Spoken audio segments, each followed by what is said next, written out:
by Robert Louis Stevenson. Book 1, Chapter 7, The Hooded Face. They awoke in the gray of the morning. The birds were not yet in full song, but twittered here and there among the woods. The sun was not yet up, but the eastern sky was barred with solemn colors. Half-starved and over-weary as they were, they lay without moving, sunk in a delightful lassitude. And as they thus lay, the clang of a bell fell suddenly upon their ears. "A bell!" said Dick, sitting up. "Can we be, then, so near to Holywood?" A little after, the bell clanged again, but this time somewhat nearer hand, and from that time forth, and still drawing nearer and nearer, it continued to sound brokenly abroad in the silence of the morning. "Nay, what should this betoken?" said Dick, who was now broad awake. "It is someone walking," returned Matcham, "and the bell tolleth ever as he moves." "I see that well," said Dick. "But wherefore? What maketh he in Tunstall Woods? Jack," he added, "laugh at me an ye will, but I like not the hollow sound of it." "Nay," said Matcham, with a shiver, "it hath a doleful note, and the day were not yet come." But just then the bell, quickening its pace, began to ring thick and hurried, and then it gave a single hammering jangle, and was silent for a space. "It is as though the bearer had run for a paternoster while, and then leaped the river," Dick observed. "And now beginneth he again to pace soberly forward," added Matcham. "Nay," returned Dick, "nay, not so soberly, Jack. 'Tis a man that walketh you right speedily. 'Tis a man in some fear of his life, or about some hurried business. See ye not how swift the beating draweth near?" "It is now close by," said Matcham. They were now on the edge of the pit, and as the pit itself was on a certain eminence, they commanded a view over the greater proportion of the clearing, up to the thick woods that closed it in. The daylight, which was very clear and grey, showed them a riband of white footpath wandering among the gorse. It passed some 100 yards from the pit, and ran the whole length of the clearing east and west. By the line of its course, Dick judged it should lead more or less directly to the Moat House. Upon this path, stepping forth from the margin of the wood, a white figure now appeared. It paused a little, and seemed to look about, and then, at a slow pace, and bent almost double, it began to draw nearer across the heath. At every step the bell clanked. Face it had none. A white hood, not even pierced with eye-holes, veiled the head, and as the creature moved it seemed to feel its way with the tapping of a stick. Fear fell upon the lads, as cold as death. "A leper!" said Dick hoarsely. "His touch is death," said Matcham. "Let us run." "Not so," returned Dick. "See ye not? He is stone blind. He guideth him with a staff. Let us lie still. The wind bloweth towards the path, and he will go by and hurt us not. Alas, poor soul, and we should rather pity him." "I will pity him when he is by," replied Matcham. The blind leper was now about halfway towards them, and just then the sun rose and shone full on his veiled face. He had been a tall man before he was bowed by his disgusting sickness, and even now he walked with a vigorous step. The dismal beating of his bell, the pattering of the stick, the eyeless screen before his countenance, and the knowledge that he was not only doomed to death and suffering, but shut out for ever from the touch of his fellow men, filled the lads' bosoms with dismay, and at every step that brought him nearer, their courage and strength seemed to desert them. As he came about level with the pit, he paused, and turned his face full upon the lads. "Mary be my shield! He sees us," said Matcham faintly. "Hush!" whispered Dick. "He doth but hearken. He is blind, fool." The leper looked or listened, whichever he was really doing, for some seconds. Then he began to move on again, but presently paused once more, and again turned and seemed to gaze upon the lads. Even Dick became dead white and closed his eyes, as if by the mere sight he might become infected. But soon the bell sounded, and this time, without any farther hesitation, the leper crossed the remainder of the little heath and disappeared into the covert of the woods. "He saw us," said Matcham. "I could swear it."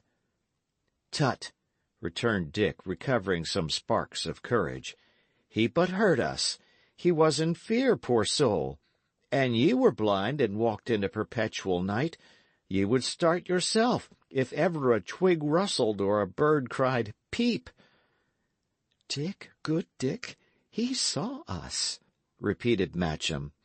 "When a man hearkeneth, he doth not as this man. He doth otherwise, Dick.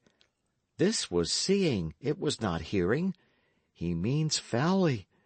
Hark, else, if his bell be not stopped."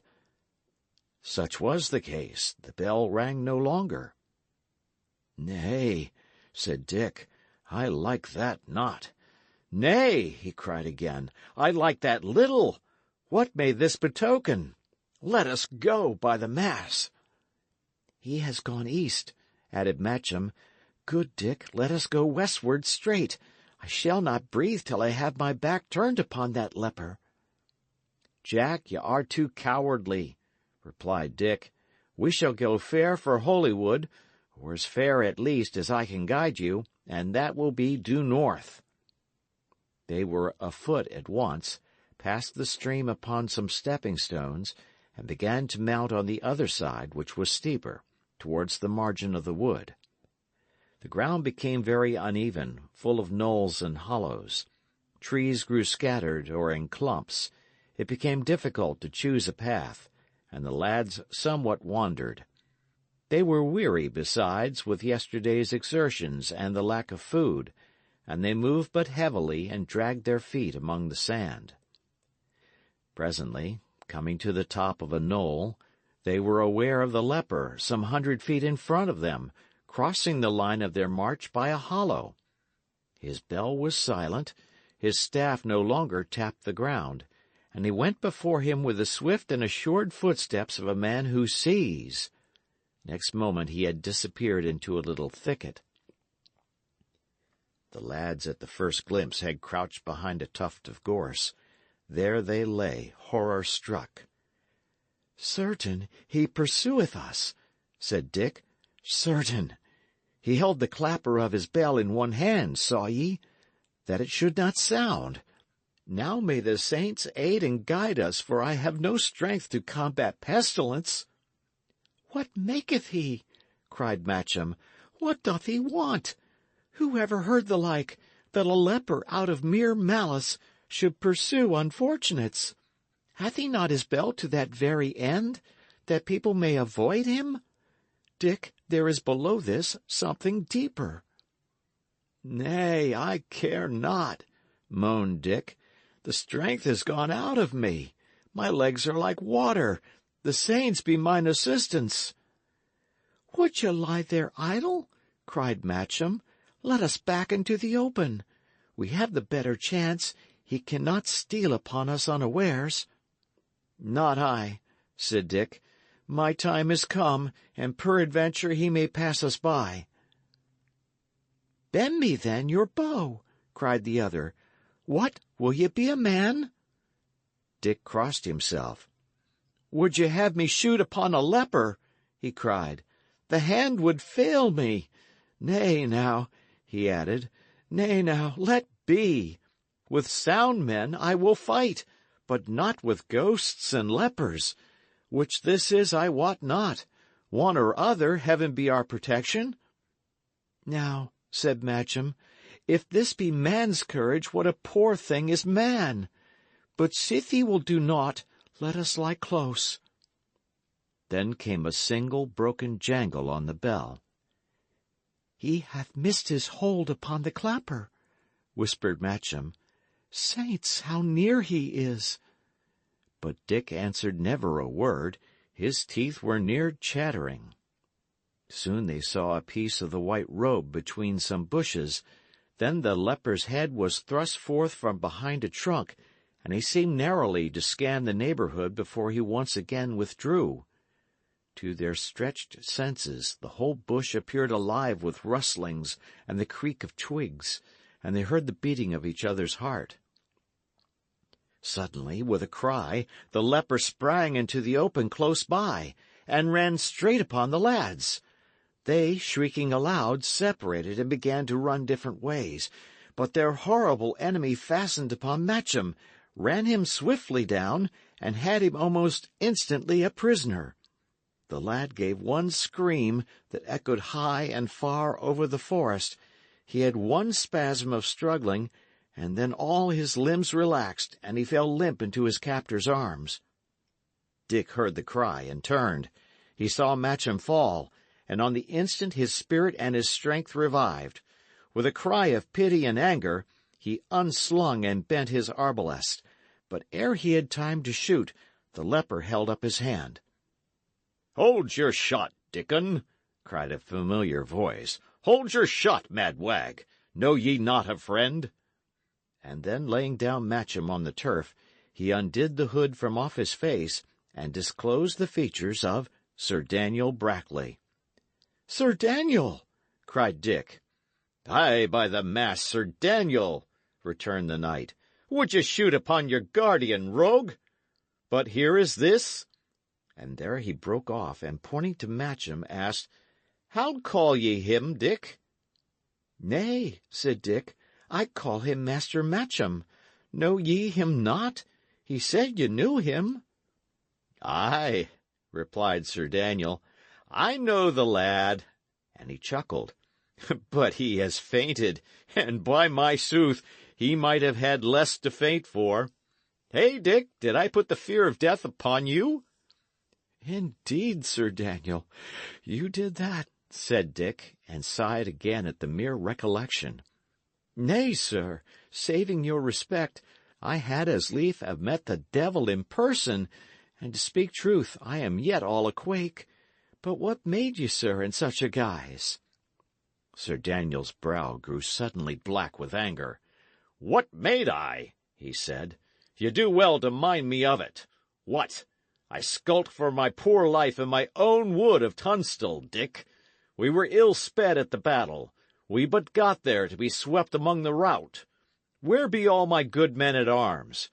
Dick, by the mass, I know not. We were swept down. The shot fell thick among us. I have not seen one man in my own colours since I saw 3 fall. For myself, I came sound to Shoreby, and being mindful of the Black Arrow, got me this gown and bell, and came softly by the path for the moat house. There is no disguise to be compared with it. The jingle of this bell would scare me the stoutest outlaw in the forest. They would all turn pale to hear it. At length I came by you and Matcham. I could see but evilly through this same hood, and was not sure of you, being chiefly, and for many a good cause, astonished at the finding you together. Moreover, in the open, where I had to go slowly and tap with my staff, I feared to disclose myself. But see," he added, "this poor shrew begins a little to revive. A little good canary will comfort me the heart of it." The knight, from under his long dress, produced a stout bottle, and began to rub the temples and wet the lips of the patient, who returned gradually to consciousness, and began to roll dim eyes from one to another. "What cheer, Jack?" said Dick. "It was no leper, after all. It was Sir Daniel. See?" "Swallow me a good draught of this," said the knight. "This will give you manhood. Thereafter I will give you both a meal, and we shall all 3 on to Tunstall. For, Dick," he continued, laying forth bread and meat upon the grass, "I will avow to you in all good conscience, it irks me sorely to be safe between 4 walls. Not since I backed a horse have I been pressed so hard. Peril of life, jeopardy of land and livelihood, And to sum up, all these losels in the wood to hunt me down. But I be not yet shent. Some of my lads will pick me their way home. Hatch hath 10 fellows. Selden he had 6. Nay, we shall soon be strong again.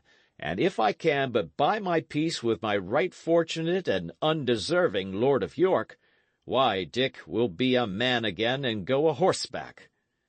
And so saying, the knight filled himself a horn of canary, and pledged his ward in dumb show.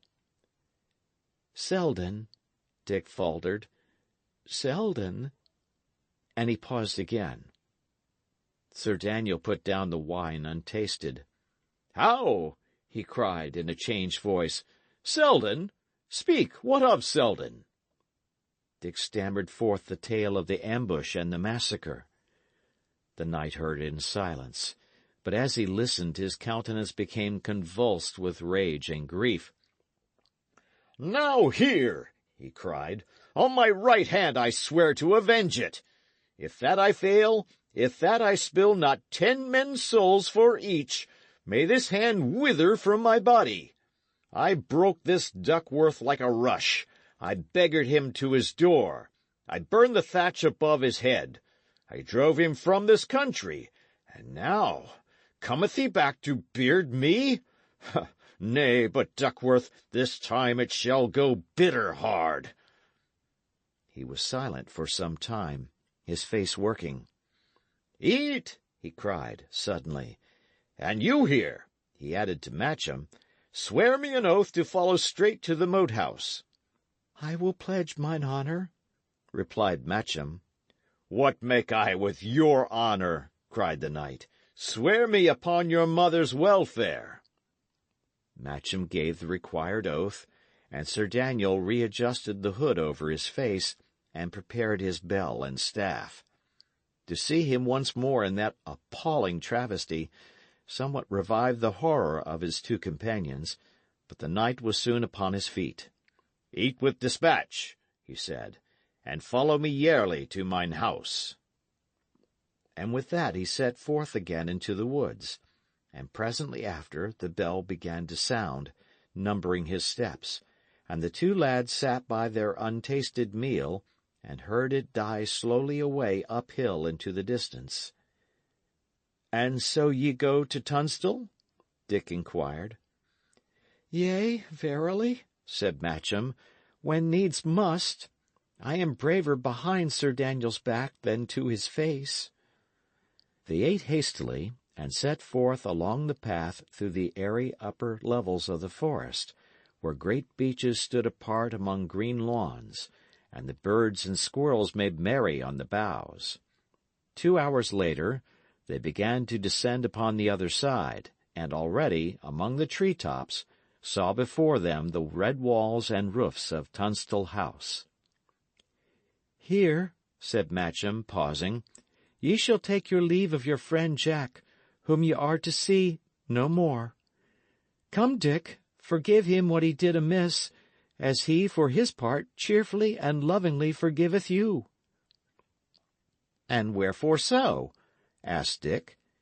"An we both go to Tunstall, I shall see you yet again, I trow, and that right often." "You'll never again see poor Jack Matcham," replied the other, "that was so fearful and burthensome, and yet plucked you from the river. You'll not see him more, Dick, by mine honour." He held his arms open, and the lads embraced and kissed. "And, Dick," continued Matcham, "my spirit bodeth ill. Ye are now to see a new Sir Daniel, for heretofore hath all prospered in his hands exceedingly, and fortune followed him. But now, methinks, when his fate hath come upon him, and he runs the adventure of his life, he will prove but a foul lord to both of us. He may be brave in battle, but he hath the liar's eye. There is fear in his eye, Dick, and fear is as cruel as the wolf. We go down into that house. Saint Mary guide us forth again." And so they continued their descent in silence, and came out at last before Sir Daniel's forest stronghold, where it stood, low and shady, flanked with round towers, and stained with moss and lichen, in the lilied waters of the moat. Even as they appeared, the doors were opened, the bridge lowered, and Sir Daniel himself, with Hatch and the parson at his side, stood ready to receive them. End of chapter.